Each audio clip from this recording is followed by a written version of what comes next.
Punjab 1980s का दशक। वो टाइम जिसमें कई पंजाबियों की जान गई, कुछ लीगल और बहुत सारी इलीगल मौतें हुई। उस टाइम पुलिस को ऑपरेशन ब्लू स्टार के बाद बहुत ही ज्यादा पावर मिल गई। वो किसी को भी शक के आधार पर डिटेन कर सकते थे और कॉर्पोरेट ना करने पर गोली भी मार सकते थे, जिसका फायदा गलत तरीके से बहुत लिया गया। माओ के बेटे गायब हो रहे थे, बहनों के भाई लापता, औरतें अपने पतियों के इंतजार में थी। उन्हें नहीं पता था कि उनके अपने कहाँ गायब हो रहे हैं। उनमें से कुछ को तो सारी उम्र ये पता नहीं चल पाया कि वो कहाँ है, जिंदा है या मर गए। ऐसे वक्त में एक नाम सामने आया, जसवंत सिंह खालड़ा। जसवंत सिंह खालड़ा एक बैंक में डायरेक्टर थे। कहा जाता है कि बैंक के उनके कुछ साथी गायब होने लगे तो उन्होंने इन्वेस्टिगेशन शुरू की। इन्वेस्टिगेशन करने पर जो चीजें सामने आई वो किसी को भी शॉक कर देंगी। पुलिस के द्वारा कई लाशें जलाई गई, नाम अनआइडेंटिफाइड। म्युनिसिपल फाइलों से उन्हें कई रिकॉर्ड्स मिले। उन्होंने एक रफ एस्टिमेट लगाया, तकरीबन 25,000 से ज्यादा ऐसे बॉडीज थी जिन्हें पुलिस ने बिना रिकॉर्ड के जलाया था। सीबीआई की इन्वेस्टिगेशन के मुताबिक सिर्फ तरन तारण डिस्ट्रिक्ट में 2097 लोगों को इलीगली क्रीमेट किया गया था। उन्होंने 4 मेजर केसेस पर काम किया। पहला पहला कस्टोडियल डेथ। बेहला नाम का एक छोटा सा गांव, वहां कुछ जवान पुलिस के द्वारा उठाए गए, बिना वारंट, बिना रीजन। कहा गया कि वो मिलिटेंट सस्पेक्ट थे, लेकिन जब उनके माँ बाप थाने गए तो कोई जवाब नहीं मिला। दिन बीत गए, हफ्ते बीत गए, और फिर एक दिन बस लाशें लौटाई गई। कोई एफआईआर नहीं, कोई पोस्टमार्टम नहीं, सिर्फ एक कहानी, वो एनकाउंटर में मारे गए। खालड़ा ने इस केस की सच को सबके सामने लाने की कोशिश करी। दूसरा, 7 सिविलियंस की ह्यूमन शील्ड बना के मौत। एक घटना जहां पुलिस ने 7 मासूम लोगों को उठा लिया और उन्हें टेररिस्ट हाइड आउट पे ले जाकर ह्यूमन शील्ड बना दिया। जब फायरिंग हुई तो पुलिस तो बच गई, लेकिन वो 7 लोग जिनका टेररिज्म से कोई लेना देना नहीं था, गोलियों से छन्नी हो गए। तीसरा, 25,000 बॉडीज का इलीगल क्रीमेशन। ये उनका सबसे बड़ा और सबसे भयानक खुलासा था। जब वो मिसिंग लोगों को ढूंढने निकले तो शमशान घाट पहुंचे।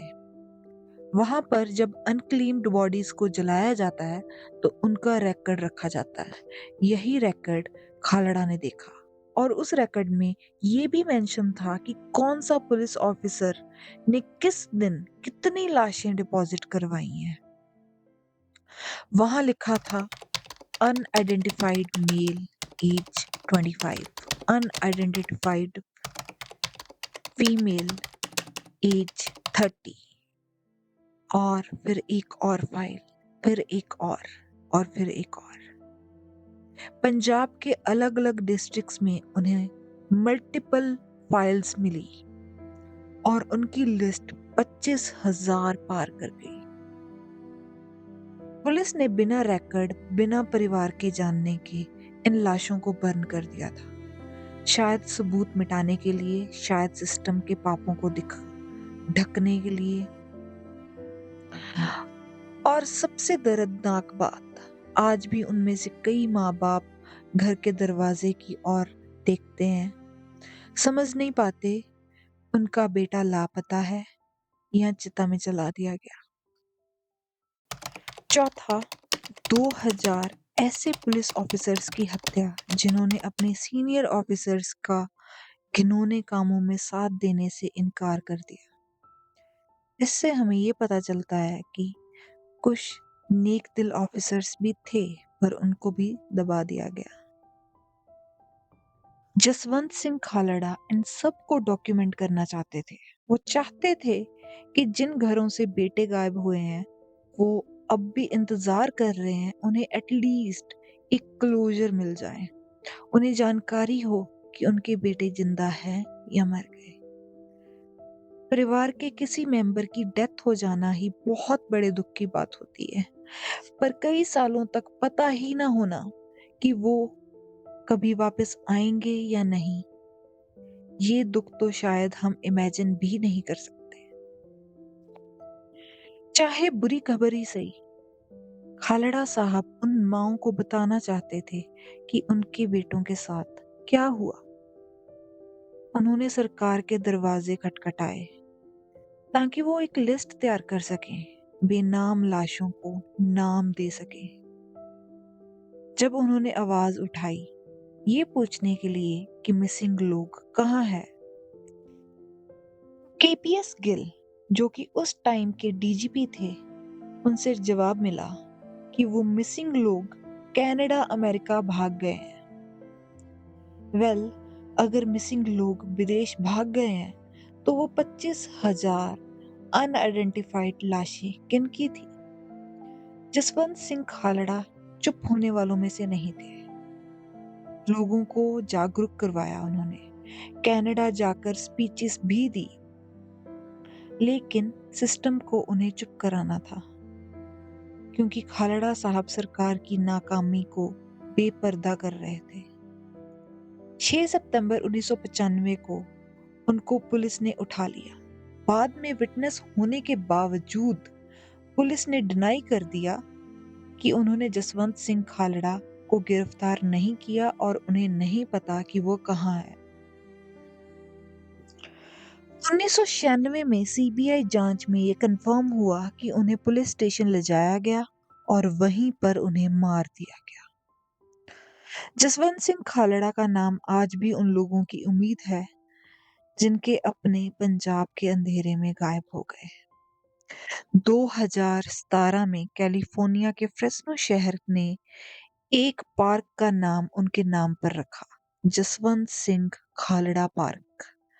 सिटी काउंसिल ने कहा, जिस तरह मार्टिन लूथर किंग ने हमारे लिए लड़ाई करी, वैसे ही खालड़ा ने अपनी कम्युनिटी के लिए लड़ाई की।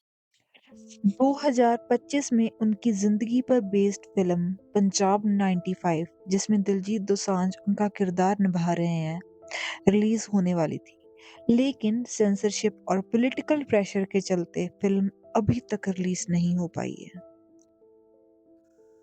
तो ये थी जसवंत सिंह खालड़ा की कहानी, जो बैंक डायरेक्टर की पोस्ट पे थे। उनकी जिंदगी में किसी चीज की कमी नहीं थी, एक हंसता खेलता परिवार था। पर जब उन्होंने अपने आसपास बुराई को बढ़ते हुए देखा, तब अंधेरे में एक दीपक की तरह रोशनी बने। कि अज असी कनेडा च एक रिपोर्ट की गल करन आए सां।